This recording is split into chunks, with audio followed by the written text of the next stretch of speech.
Hey guys, so on to the fourth point, the fourth tip. This is where you actually commit to a training program. That's an important step. Yep. So now you know the different lifestyles. You chose a lifestyle. You have your goals. You did your research, and you keep on doing your research. You never stop doing research for that. And now you gotta actually pick a training routine, whether it's for bodybuilding or becoming a sprinter or an athlete or whatever it may be.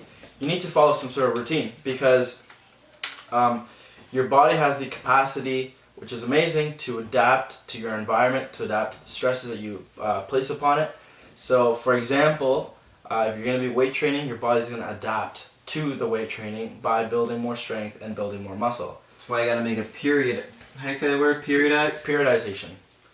So that's how it works. You're going to have to pick a routine and stick to it.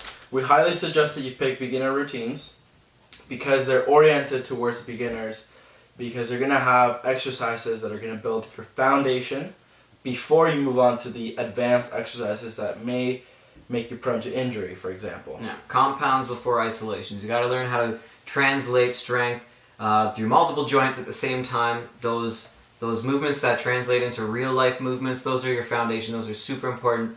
Whether you're becoming a powerlifter, bodybuilder, sprinter, you're doing agility training, strength and conditioning, anything, you're going to need to know how to squat down to the ground. You're going to need to know how to push weight above your head. These kinds of things are super important, taking weight off the ground. You'll see people of many different fitness dogmas and fitness directions utilizing these basic techniques. They'll go back to them every once in a while because they're integral to your success in any fitness direction. Yeah, exactly. I highly recommend that if you're a beginner, no matter what your end goal is, that you start by building a foundation of strength and muscle, and you allow... Neural efficiency is super important, actually. Exactly. You need to get your body accustomed to the stress that you're going to be putting on it. If you want to be, for example, or using sprinter because it's an extreme, it's something that takes a lot of agility, power, speed. So say that you're 250 pounds and you're only 5'6". Like, you're not going to be a great sprinter. First, you need a foundation. You need to cut back, you need to get leaner, you need to get stronger, you need to get more muscular. Yep. Then you can start training for that.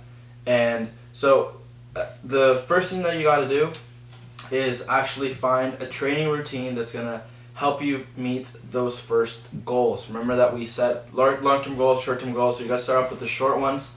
And it may be to lose some fat before you actually get into intensive training for football or whatever it may be. Right.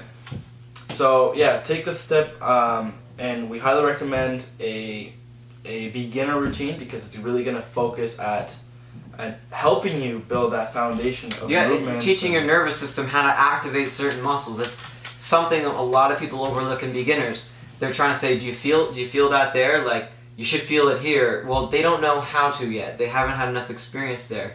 You need to actually train those motor units. It's extremely important before you can really get into like those advanced techniques. And in our bodies, we have different types of muscle fibers. I'm going to be getting into this in a more advanced video. But when you're a very sedentary person, your muscles are not really meant to be doing something that's very extreme. They've adapted, like you said. They've adapted to your sedentary life. Yeah, so you gotta adapt. You gotta reintroduce your body into. That's what it's made for. You gotta introduce it into working, and then once it's introduced into working with a good beginner routine, then you can take the next step of becoming a more advanced athlete by taking a more advanced approach with more advanced training. So next video. Yep.